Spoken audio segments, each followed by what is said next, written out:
Now we shall begin. You should answer the questions as you listen because you will not hear the recording a second time. Listen carefully and answer questions 1 to 4. Hello. Tom's Computer Maintenance. How may I help you? Hello, I seem to have a problem with my computer. It's really inconvenient too because I've a deadline tomorrow I'm rushing to meet, and suddenly the screen went blank. Blue. A blank blue screen. I don't know if you can do something about it. Ah, the dreaded blue screen. I think I can do something about it. It's my job after all. There are a few different scenarios, though, that could be going on with your computer. You've tried restarting it, right? Oh yes, nothing. And it's plugged in, not running on battery? Yes. Are you sure? Can you check again? Okay. Yes, it's plugged in. Okay. Can you give me a bit more information about what happened? The screen went blank. No, I mean, what activity were you doing when the problem occurred? Your computer was on, I presume. You were working, right? What did you do immediately before the blank screen appeared? Were you using the internet? Oh, yes, I was. Is it a virus? That seems likely. What antivirus software are you using?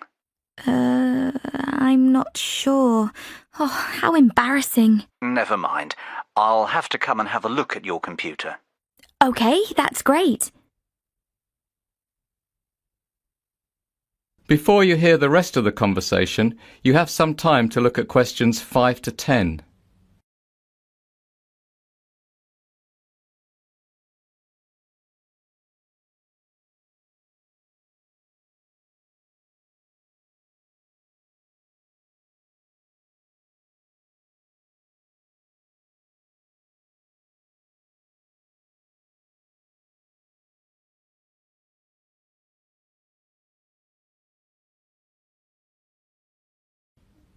Now listen and answer questions 5 to 10.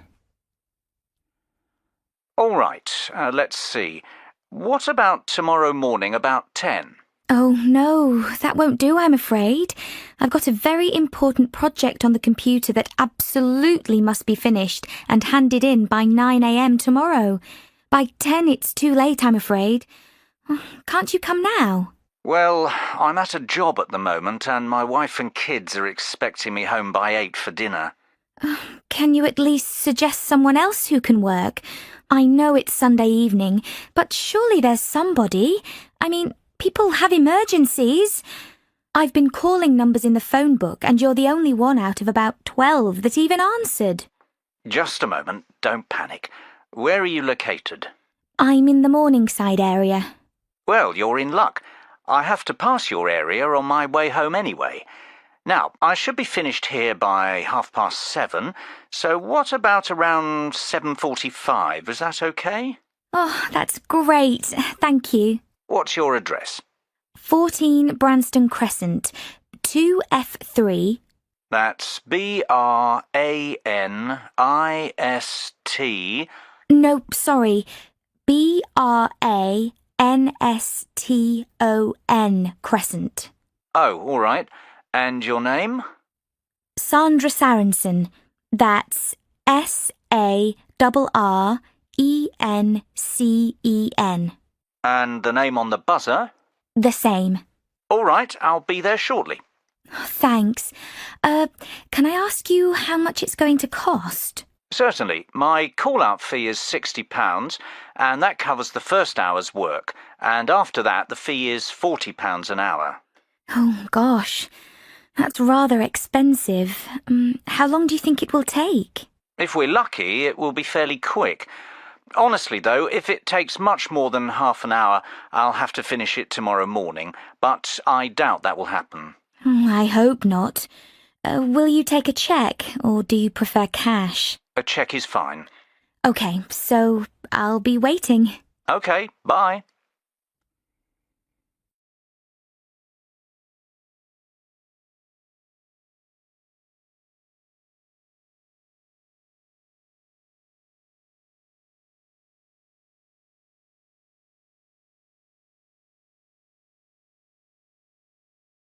That is the end of part 1. You now have 1 minute to check your answers to part 1.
Part 2.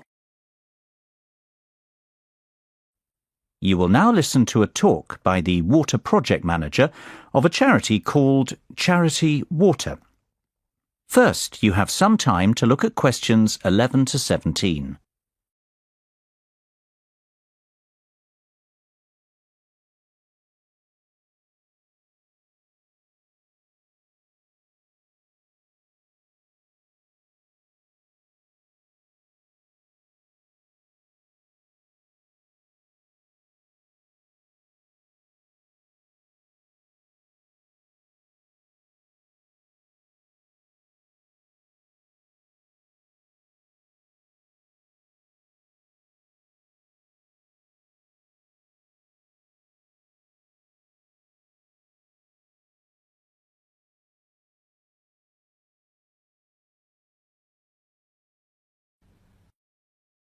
Now listen carefully and answer questions 11 to 17. As Charity Water's water project manager, I travel to some of the most desperate places on earth in search of clean water. And while the landscape changes, there's always one thing that remains the same. The women are always walking. Whether I'm in the mountains of Haiti in rural Liberia or the jungles of the Central African Republic, the women are always carrying water. To give you an idea of the work that Charity Water does, I'll tell you the story of one of these women. Driving down a bumpy road in the middle of northern Uganda, our truck suddenly swerves off the road and up over an embankment. We usually prefer to surprise communities by our arrival because it makes it easier to monitor how our water points are functioning, without hundreds of people watching. But once you visit a few communities in the neighbourhood, rumours of your presence spread like wildfire. We jump out of the truck and walk into a party. This is when I met Helen Apis. She told me about the new freshwater well in her village. "I am happy now," Helen beamed. "I have time to eat. My children can go to school, and I can even work in my garden, take a shower, and then come back for more water if I want. I am bathing so well." A few of the men chuckled to hear a woman talk about bathing, but all I noticed was Helen's glowing face, the fresh flowers in her hair, and the lovely green dress she wore for special occasions. Touching her forearm, I replied, "Well, you look great." "Yes," she paused, placing both hands on my shoulders and smiling. She said, "Now I am beautiful." That really hit me. My job is to focus on sustainable development, health, hygiene, and sanitation to make sure Charity Water's projects are working in 20 years. But nowhere on any of my surveys or evaluations was a place to write, "Today, we made someone feel beautiful." Before you hear the rest of the talk, you will have some time to look at questions 18 to 20.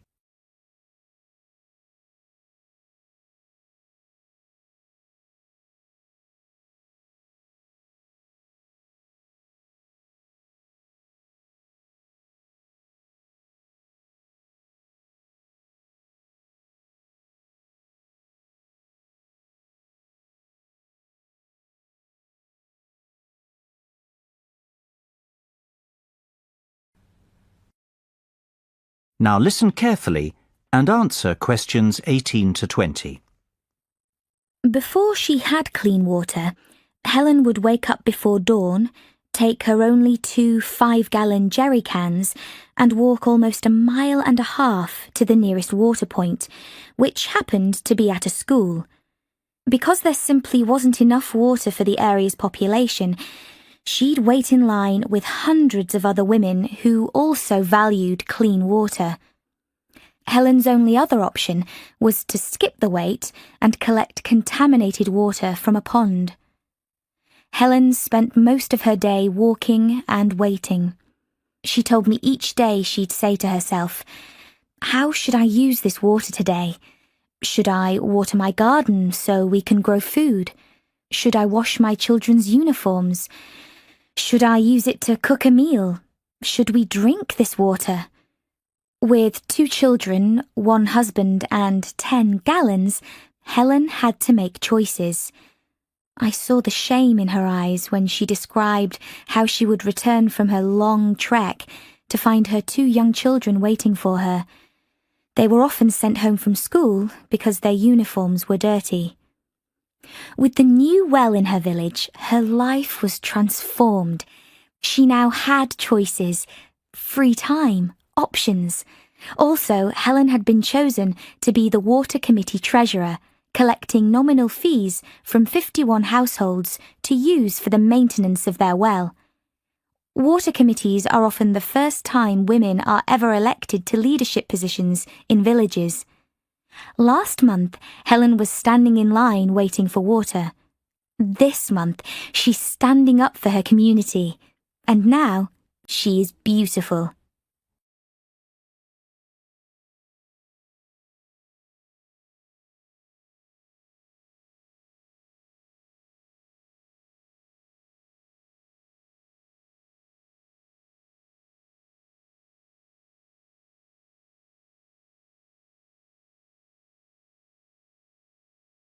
That is the end of part 2.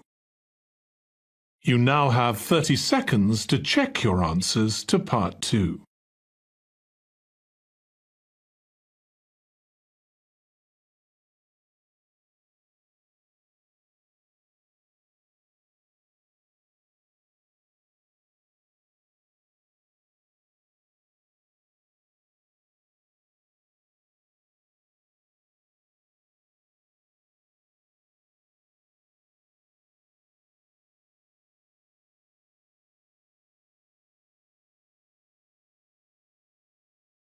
Part 3. You will hear a conversation between a student, Jessica, and Dr. Kitching, a university advisor. First, you have some time to look at questions 21 to 25.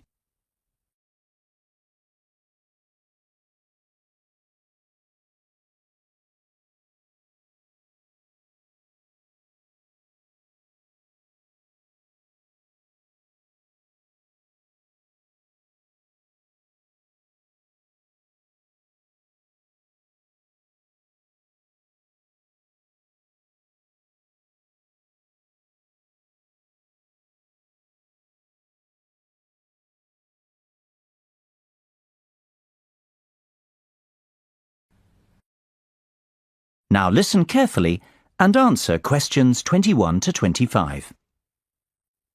Hello, Dr. Kitching. My name's Jessica. I work for the student newspaper. I called you last week to ask if I could interview you for an article about how to ask for references. Oh, yes, I remember. Come in, have a seat. Thank you. Do you have a few minutes now to do the interview? Yes, that's fine. Great. I got the idea to do this article because, well, everyone I know is rather puzzled about how to get references from professors when they need them for applications for jobs or postgraduate studies. And I thought since you're a professor and you've been working as a student advisor for many years also, what better person to ask? Yes, I have got some advice I can share on this topic. Where shall we begin? First of all, do you mind if I record our conversation? No, I don't mind. Thanks. Do you write many references yourself? Oh, yes, I certainly do. Let's see. It's variable, of course, but I'd say I average at least 50 per year. My goodness, that's nearly 5 per month. It's more than 1 per week. Yes, it's a lot. And of course, most of the requests are made in the spring or early summer, when students are starting to think seriously about where they'll be heading after they graduate in June. Do most professors do so many? Yes, it's part of the job. Of course, because I'm an advisor, students probably feel like I know them rather better than some professors, so I probably get a few more than I would otherwise. Before you hear the rest of the conversation, you have some time to look at questions 26 to 30.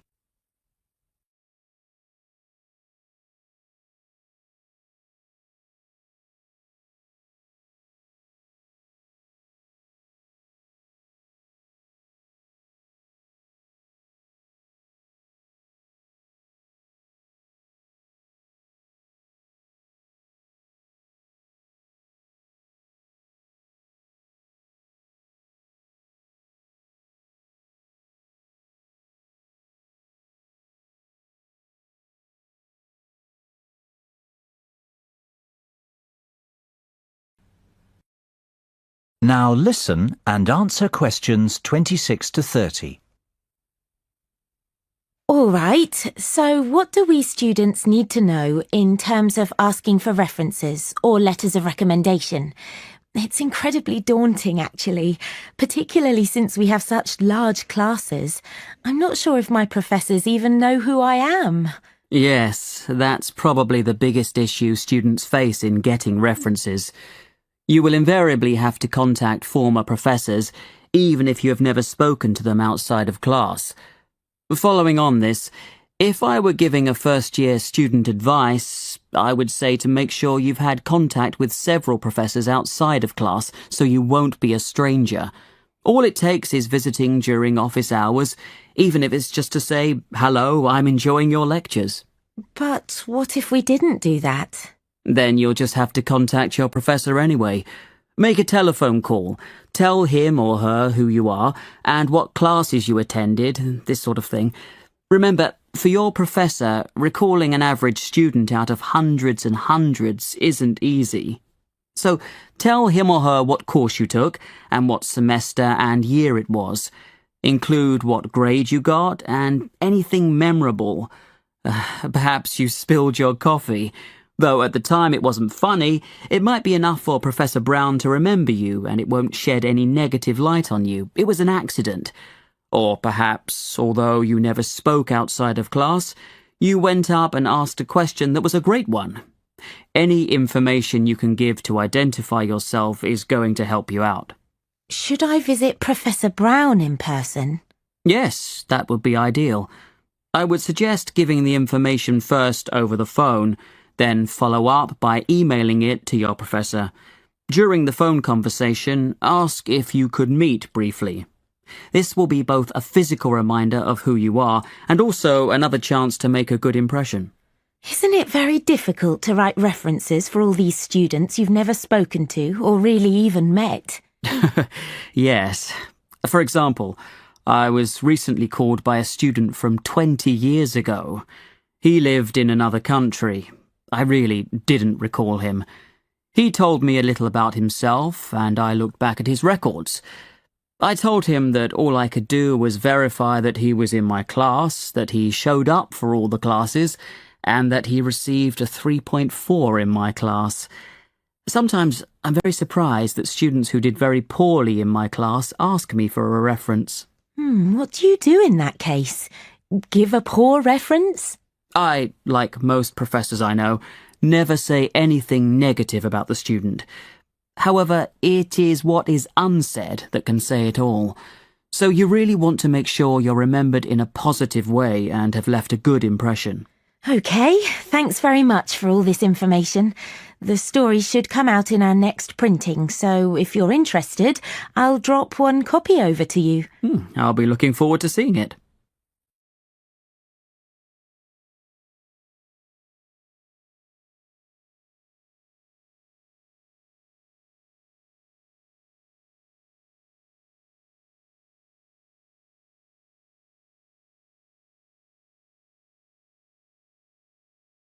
That is the end of part 3. You now have 30 seconds to check your answers to part 3.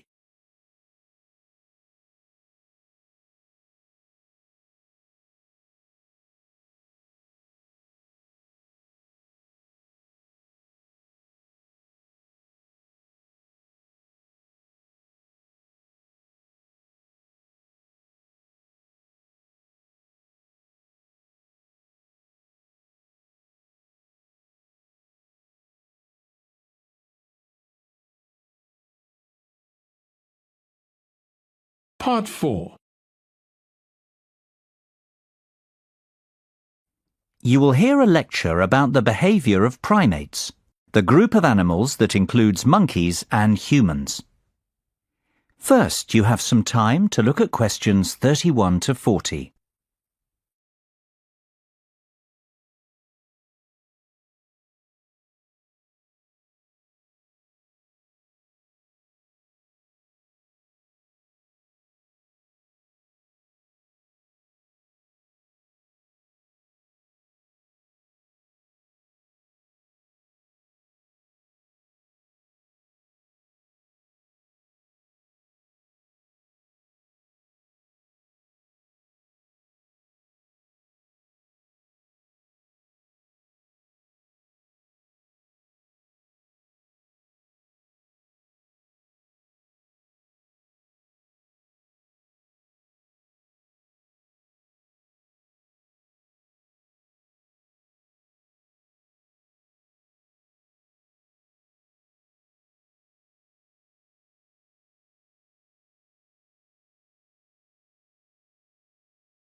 Now listen carefully and answer questions 31 to 40. Good morning. Today's lecture will be about primate behavior. Up until now, I've talked mostly about physical features, how they apply to living primates, how we use them for classification, how they apply to the fossil record. But human evolution isn't simply about how we've changed physically over the last 70 million years. It's also about how our behavior has changed. Now, if I asked you to define what is meant by the term human, you could probably, hopefully, give me a list of characteristics that physically define us.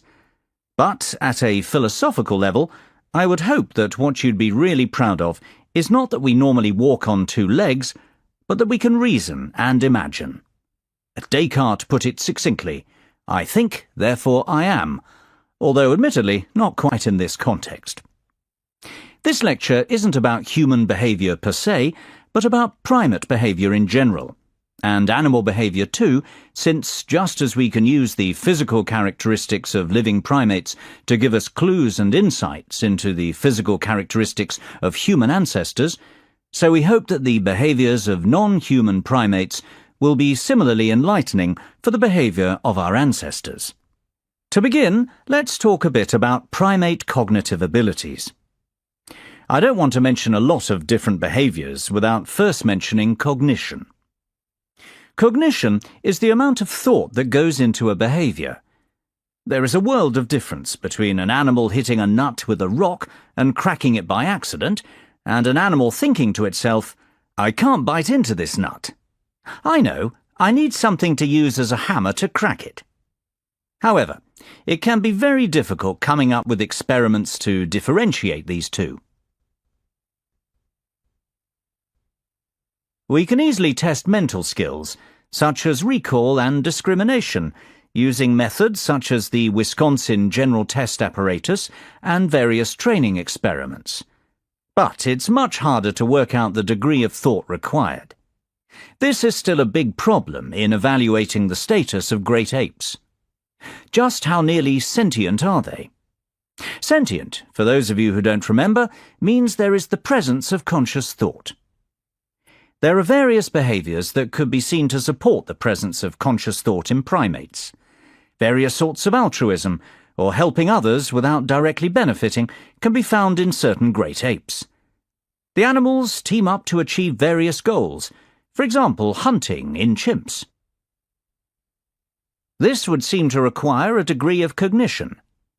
Another feature that has come to light recently is Machiavellian intelligence. Work, especially with baboons, seems to indicate that there is a lot of deliberate social deception going on, sneaky mating, passing the blame on to others, using infants for defence. At first glance, this seems very complicated behaviourally, but again, it can just about be explained in a fairly minimally cognitive way. Highly trained chimps, such as the signing chimp, Washo, and the computer-aided communication of Kanzi, also indicate a high level of intelligence. An interesting fact is that these language-trained chimps do much better in the standardized intelligence tests too, indicating that we probably underestimate primate intelligence in our traditional experiments. It seems that primates are not all that interested in the colour of pencils. They want to know the latest gossip about their friends. Sound familiar? And of course, cognition and intelligence in primates is a thorny problem with deep moral and political ramifications.